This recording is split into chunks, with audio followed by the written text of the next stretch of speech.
screen yung footage, yung CCTV? Linawin mo yung broom. Ano yung broom? It's the Blue Ribbon Oversight Yes, Office hindi alam- Management, hindi alam Your ng Honor. public. Masusundan na lang natin ito, no? Ano, sa third floor na ba ito? Doon muna sa ground floor. August 19. Yeah. August 19, correct. Sige po, habang tinitingnan nyo, kayo na yung magkakwento kung ano yung flow ng events nung kayo dumalaw dito. Anong Okay, oras? so saan from kayo the pupunta? lobby po, nagsabi po ako na I have a permit to enter the Senate, and then tinanong po yung pangalan ko, hinanap po nila sa computer, and then nung na-confirm po nila, sabi nila, umakyat ka na sa second floor, dun ka mag-register. So pag akyat po, nakikita nyo po, meron pong separate na bag and body scanner where yung mga guest po dapat mag-pass through muna doon. After po noon, pupunta po sa logbook area, ilalag nyo po yung pangalan nyo, yung phone number nyo, taga saan kayo, and kung saang office kayo pupunta. And hitingnan po kami ng ID to verify kung kami po talaga yung nasa list. And that's what I did, Your Honors. Ito po, yan na yung pumunta kayo sa broom, di ba? Yes Sige, po. sige, tuloy nyo lang. Yeah, so dahil nga po nakita ko na yung elevator is cramped and dalawa lang po yung para sa mga senators, isa lang po yung sa guests, and natatakot ako na pumasok sa cramped elevator because I don't have my mask, I took the stairs po. And dumaan po ako kay Beng, inuna ko po muna siya dahil sa totoo lang po, nakiusap po ako sa kanyang mag-prepare or mag-print ng sample proposal na i-attempt ko po sanang i-present kay Senator Erwin. So dumaan po ako doon briefly, nagpicture pa nga po kami, and I texted my other friend sa Broome who was at that time in the session hall to tell her na, hey, nandito na ako. So after po noon, umakyat na ako dahil nagagalit na po sa akin yung staff ni Senator, bakit daw po ang tagal ko. Sandali lang daw po si Senator para explain sa akin kung ano yung gusto niyang gawin. So umakyat na po ako. Kalimutang mag-like at subscribe para sa mga pinakabagong balita. For a consideration from the chairman, from the Senate President, and from all our colleagues that to give us additional minutes since How many minutes are you I, asking? together with the Senator Joel Villanueva, was directly accused by a certain Assistant District Engineer Bryce Hernandez. How many minutes more are you? 10 to 15 minutes more if possible. I leave it to the members. Is there an objection to the request? 10 to 15 minutes more. 10 minutes. Kung may objection, total of 10. Excluding 10 my, minutes. Kung wala excluding po my opening, objection, excluding my hindi opening na po, statement. isama nyo na yung opening statement. 15 Baka minutes na napakahaba eh. So 10 minutes. You're given 10 minutes Thank with the permission of the other members. Thank you, Mr. Chair. Thank you, my colleagues. Magandang umaga po, Mr. Chair, sa ating mga kagalang-galang miyembro ng Blue Ribbon Committee at sa ating mga panawin. Nandito po ako sa pagdinig ngayon ng komite para ipagpatuloy ang aking tungkulin bilang isang mambabatas at upang lumahok sa patuloy na pagdiskubre sa katotohanan sa likod ng malalang anomalya sa public works at infrastructure sa ating bansa. Sa gitna ng investigasyon ito ay ang nasabing anomalya tungkol sa flood control projects at di umano'y partisipasyon o sa buwatan ng DPWH at iba pang mga opisyal na gobyerno, private contractors at miyembro ng Kongreso na isang malawakang pagnanakaw sa kaban ng bayan. Malinaw po na dahil sa ating pagsiwalat sa mga anomalyang ito, sa kasamang palad tayo ay naging target ng hindi makatarungang atake, kahihiyan at mga bagay na purong kasinungalingan lamang. At ito ay dahil lamang sa mga paratang na isang witness, si former Assistant District Engineer Bryce Erickson Hernandez, na siya rin kilala bilang Marvin Santos de Guzman sa mga kasino kung saan siya nagsugal at naglustay ng pera ng bayan na nagkakahalaga ng daang milyong piso. Ginawa niya lahat na ito habang pinupuno niya ang kanyang sariling bulsa at pinupundahan ang kanyang marayang pamumuhay. Alam kong kahit paano ay makaka-relate po kayo sa sitwasyon na ito, Ginoong Tagapangulo, dahil kayo rin po mismo ay nakaranas na maging target way back in 2001 when a certain Ador Mawanay, who was masquerading as a whistleblower ay tila nilinlang ang publiko sa kanyang maligaw at maling pahayag. Sa isang kakaibang pagbago ng kapalaran, this representation na masigasig na naghahanap at naglalantad ng katotohanan tungkol sa mga anomalyang ito ay naging puntirya ng mga kasinungalingan. Ako po ay inaakusuhan ng isang taong nahaharap mismo sa mabibigat na aligasyon. Someone whose testimony is riddled with inconsistencies and denials which cast serious doubts about his credibility. Nandito ako ngayon para harapin ang nag-aakusa sa akin at hamunin siya na ulitin at patunayan sa harap nitong Blue Ribbon Committee at sa harapan ko lahat ng kasinungalingan ng binitawan niya under oath sa House Tricom Committee hearing. Sa huling pagdinig ng Blue Ribbon na nangyari isang araw bago ang pagdinig ng Tricom, I moved to cite him in contempt. This committee, finding him indeed to be lying under oath, ordered his detention. Nandito rin ako ngayon para ipakita sa lahat ng naniniwala sa kasinungalingan ni Bryce Hernandez na talagang walang katotohanan o basihan ang kanyang di umano'y takot na may balik sa Senado. I have been a member of this institution and I have participated in many controversial investigations for so many years. Gayunpaman, wala makapagsabi na ang Senado, sino man sa mga miyembro nito, past or present, ay pinahintulutan ng sino mang witness under its watch maging threatened, intimidated, influenced o di kaya exposed sa kahit anong pisikal na panganib. I will leave for now to the chairman and other members of this committee the task of probing deeper into the credibility of Bryce Hernandez, if he still has any. His accusations against this representation and Senator Joel Villanueva and other falsehoods he dared to spread under oath into the records of the House of Representatives, yet suspiciously withheld from this committee. I do this to give Bryce Hernandez all the leeway to hang himself with his chain of lies and so as not to burden this committee with my being among his or his handlers' targets. Hindi man natin mapapaamin ang mga taong sadyang sinungaling na kahit harap-harapan mo silang kumprontahin ay magsisinungaling pa rin. Naniniwala ako na mapapalabas din natin ang katotohanan. Ang katotohanan na nagkamal ng pondo mula sa kaban ng bayan ang makatulad ni Bryce Hernandez na walang pakialam sa pagkakalugmok ng ating mga kababayan sa pinsalang dulot ng baha at kalamidad. Hindi ako matitinag ng mga kasinungalingan na naglalayong ilihis ang atensyon ng publiko mula sa katiwalaan bumabalot sa mga flood control projects. Buo ang aking loob na sa bandang huli, ang katotohanan ang mananaig at ang akusasyon laban sa akin ay malalantad bilang walang saysay na paninira. We're all seeking the truth, to exact accountability, and to safeguard the trust given to us by the Filipino people who elected us. They deserve and demand no less. Okay. I will proceed now with my questions, Mr. Chair. Tatanungin ko muna si Ms. Mina Elampar Jose. Unang-una, kanina lamang ako nabigyan po ng kopya ng inyong sinumpaang salaysay.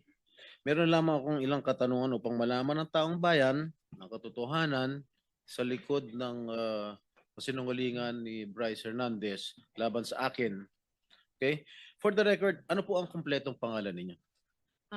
Your Honor, if I may, can I have please a short statement? I hope you will not deduct it from my time. Oh, hindi. Kasi yung responses hindi kasama. Go ahead, please. Yes, Your Honor, yes, I am Mina Jose, and I am appearing before this committee in my capacity, in my personal capacity, and as a representative of WJ Construction. I came before this committee with humility and respect to share the truth.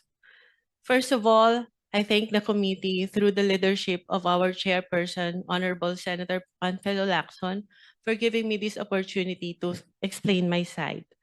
Today, I wish to clear not only my name, but also the name of WJ Construction and those personalities who have been unfairly dragged in this controversy. I wish to clearly state first that to the best of my knowledge, Beng Ramos is not and have never been a staff of Senator Jinggoy Estrada or any senator or congressman. I have known her only as a staff of the Blue Ribbon Committee, particularly the Broom. And as far as I know, Beng is a dedicated government employee who has never been involved in any controversy, especially in this anomalous flood control projects that Ade Bryce mentioned in the congressional hearings. And as for myself, I speak from the depth of my heart that I have never engaged in any illegal activity.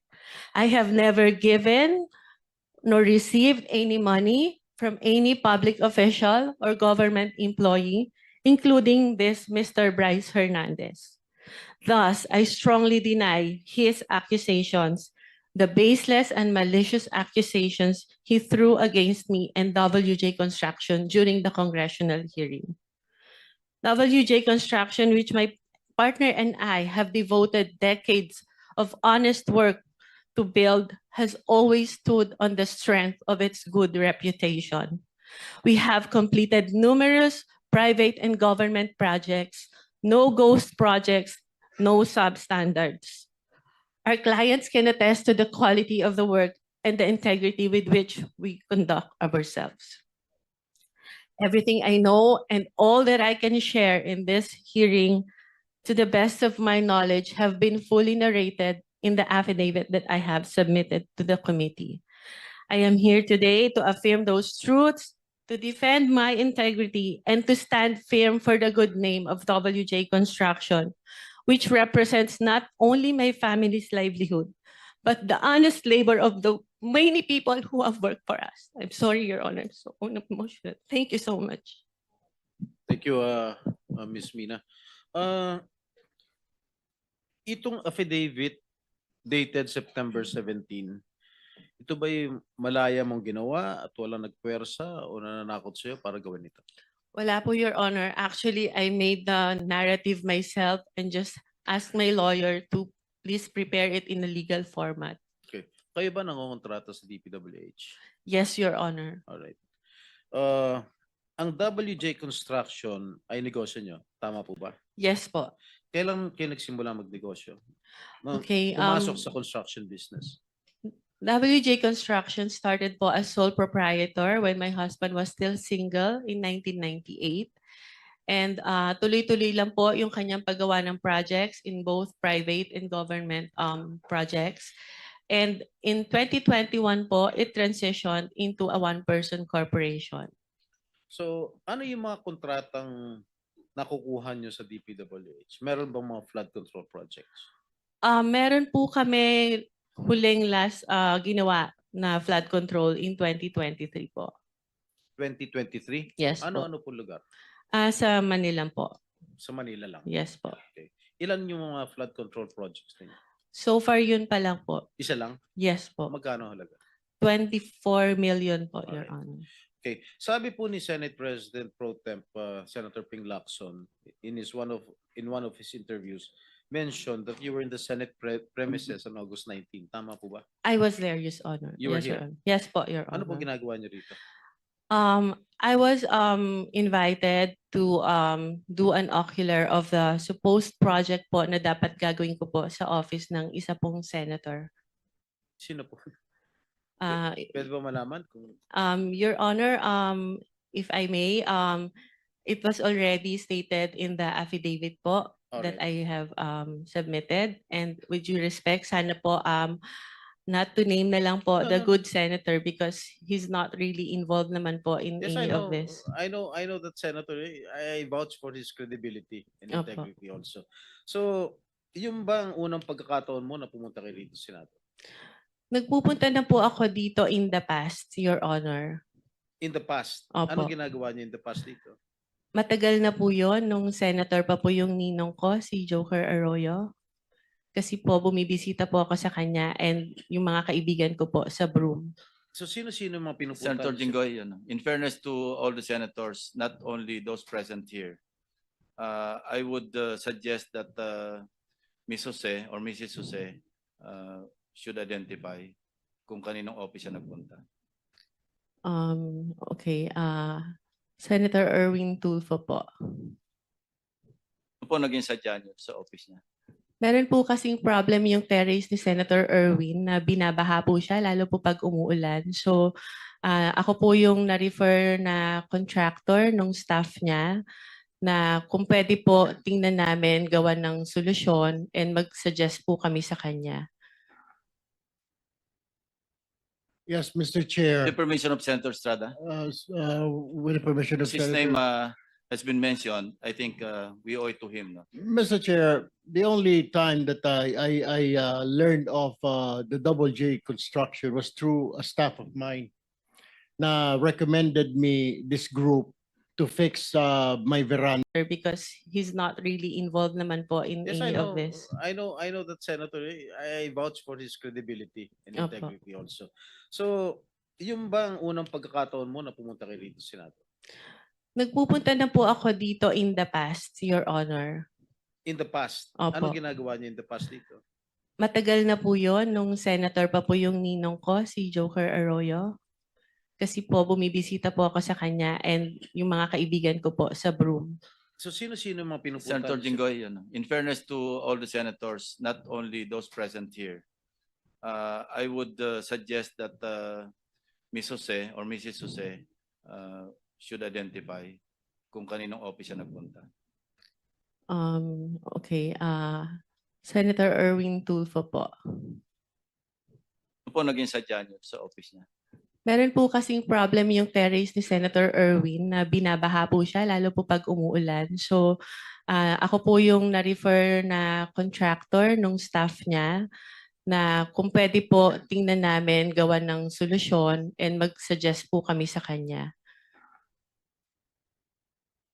Yes, Mr. Chair. The permission of Senator Estrada. With the permission of His name Senator. has been mentioned. I think we owe it to him. No? Mr. Chair, the only time that I learned of the Double J construction was through a staff of mine na recommended me this group to fix my veranda on the 5th floor, Mr. Chair. But when upon learning her name was mentioned by Engineer Bryce, we immediately requested to cancel all contracts with WJ, where I specifically ordered to terminate our office refurbishment project with WJ. And also, that was on September 9, Mr. Chair. And then on September 11, I issued another memo asking for an incident report to all concerned employees, specifically the friend of the Double J Construction, Mina Jose. And on September 18th, I passed an internal policy for gate pass and visitors pass requests na wala po muna kami tatanggapin ng mga bisita because of that. Mr. Chair, this representation is willing to submit all the documents. The memo stated dated September 9, memo September 11, memo on September 18, and of course the drawing submitted by Ms. Mina Jose for the refurbishment of my veranda on the 5th floor. Also, some contracts we're willing to submit for in this committee, Mr. Chair. Thank you. Mrs. Jose, meron pong sinabit sa aming opisina yung Director General, CCTV footage. So gusto ko lang malaman din para sa kaalaman ng lahat. Bukod sa opisina ni Senator Erwin Tulfo, saan po pa kayo nagpunta? Meron pa po akong pinuntahang office. At sabi ko nga po, may mga kaibigan po ako sa Broome na tinext ko na papunta ako ng Senate and I want to see them. Can we plus on the screen yung footage, yung CCTV?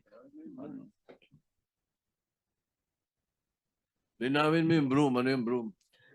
It's the Blue Ribbon Oversight Yes, Office hindi alam- Management, hindi alam Your ng Honor. public. Masusundan na lang natin ito, no? Ano, sa third floor na ba ito? Doon muna sa ground floor. August 19. Yeah. August 19, correct.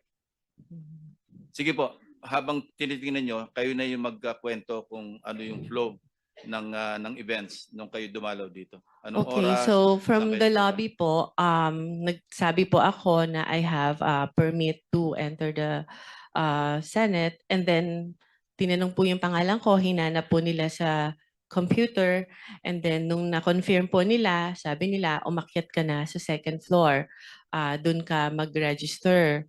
So pag akyat po, nakikita niyo po, meron pong separate na bag and body scanner where yung mga guest po dapat mag-pass through muna doon. After po noon, pupunta po sa logbook area, ilalag niyo po yung pangalan niyo, yung phone number niyo, taga saan kayo, and kung saang office kayo pupunta. And hitingnan po kami ng ID to verify kung kami po talaga yung nasa list. And that's what I did, Your Honors. Ito po, yan na yung pumunta kayo sa Broome, di ba? Yes Sige, po. sige, tuloy niyo lang. Yeah, so dahil nga po nakita ko na yung elevator is cramped and dalawa lang po yung para sa mga senators, isa lang po yung sa guests, and natatakot ako na pumasok sa cramped elevator because I don't have my mask, I took the stairs po.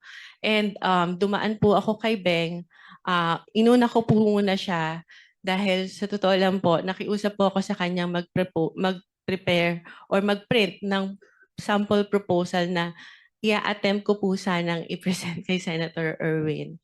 So dumaan po ako doon briefly, nagpicture pa nga po kami, and I texted my other friend sa Broome who was at that time in the session hall to tell her na, hey, nandito na ako.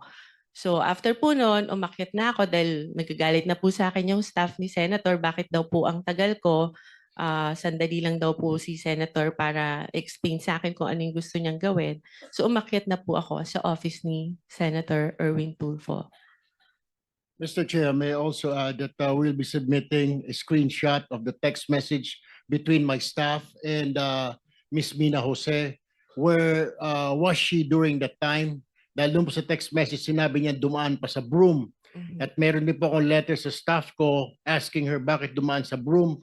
Parang ginamit po yung aming opisina na makapasyal siya sa Broome, wala naman po sa agenda. Hindi rin po niya minensyon na may kilala po siya dito sa Senate, dyan sa Broome, sa Blue Ribbon. So, in other words, Mr. Chair, parang nagamit po yung opisina ko para dumaan po siya sa Broome kung ano man yung kanyang business doon, Mr. Chair.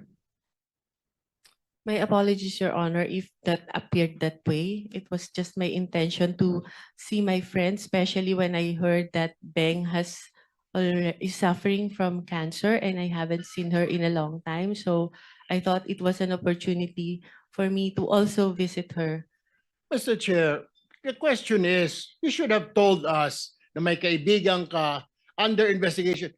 My staff even asked me, Mr. Chair, if you would remember and you lied. Sinabi namin, baka ikaw sabit ka dito sa flood control. Wala po kami, hindi po kami sabit dyan.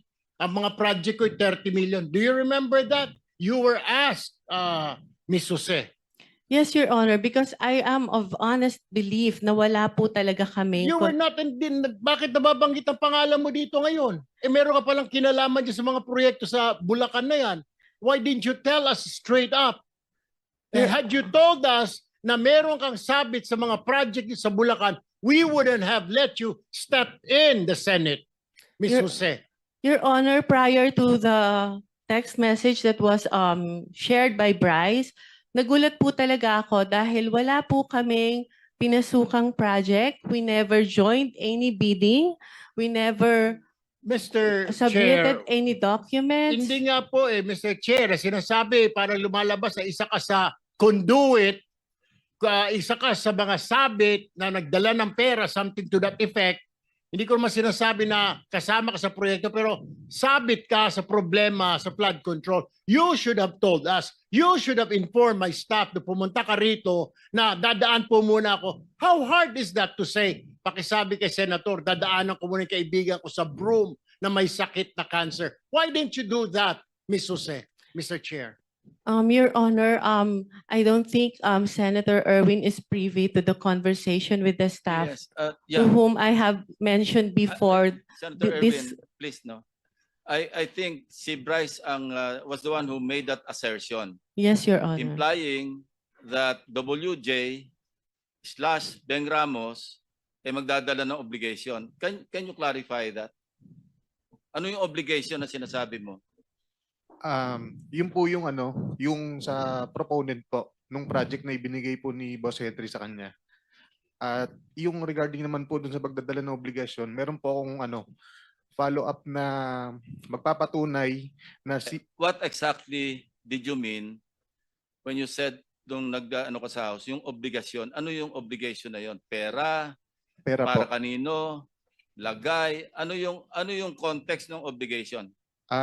Pera po siya para sa proponent. Ano yung sabihin? Lagay para sa proponent? Yung advance po. Opo. Advance yung, para yung sa parang proponent? bayad po para dahil nakuha niya yung project na yun. Mrs. Jose?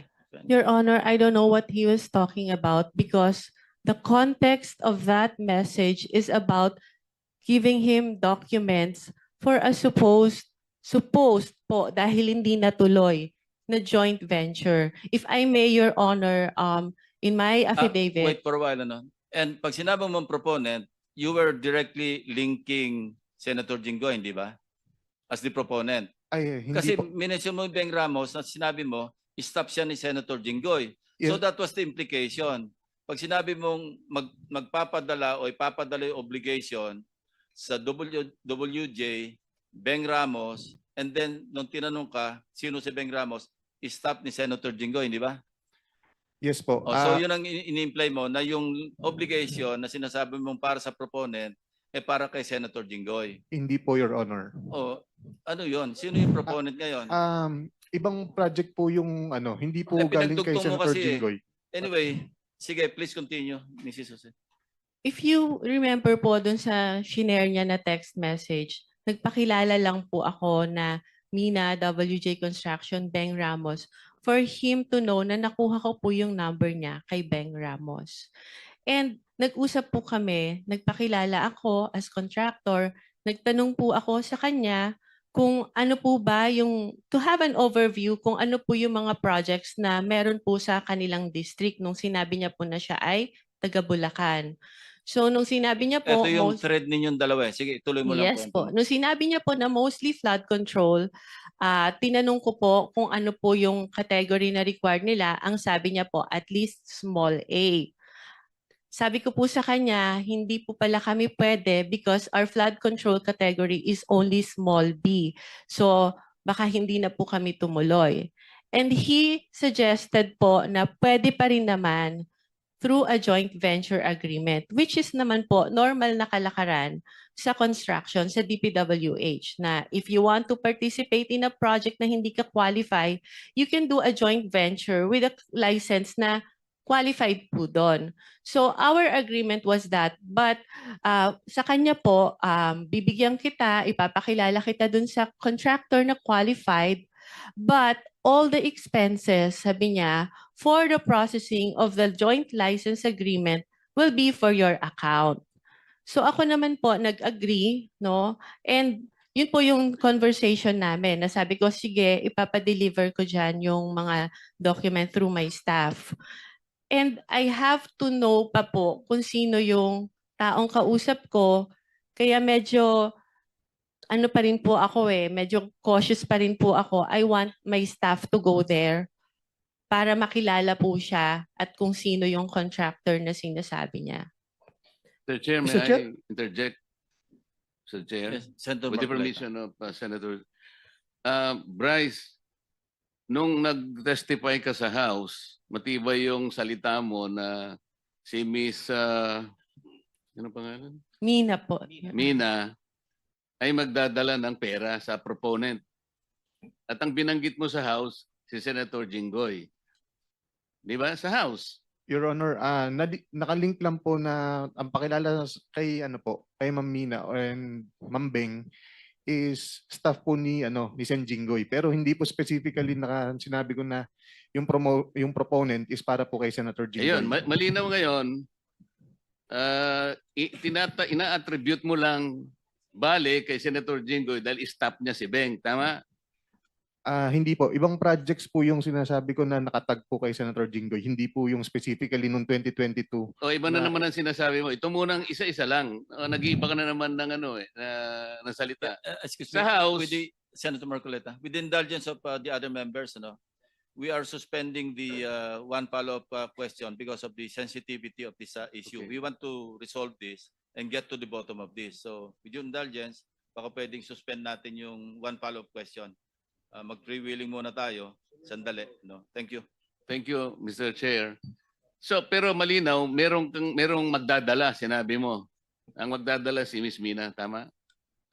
It's either Miss Mina or Beng Ramos po. Pero merong dadalhin, di ba? Yes po. Malinaw na malinaw yon. Walang Opo. problema doon. Wala pong problema Ngayon, doon. sinabi mo na hindi naman pala si Senator Jinggoy.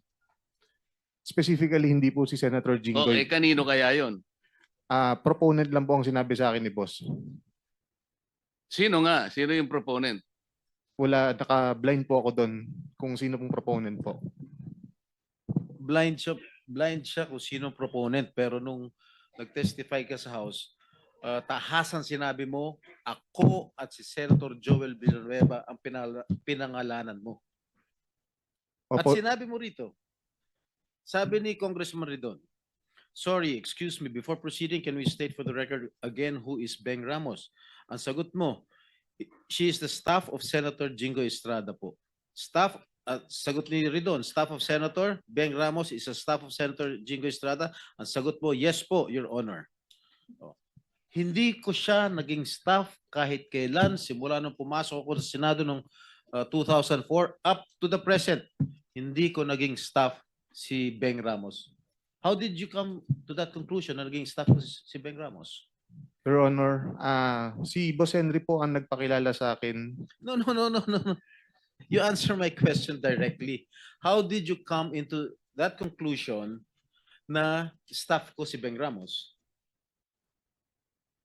Si Boss Henry po ang nagsabi sa akin na staff niyo daw po si Beng Ramos. Paano malalaman ni Alcantara yan? Mr. Alcantara, can you confirm his statement? Respectful deny, Your Honor. Hindi ko nga po kilala to si pangalan to, Mina.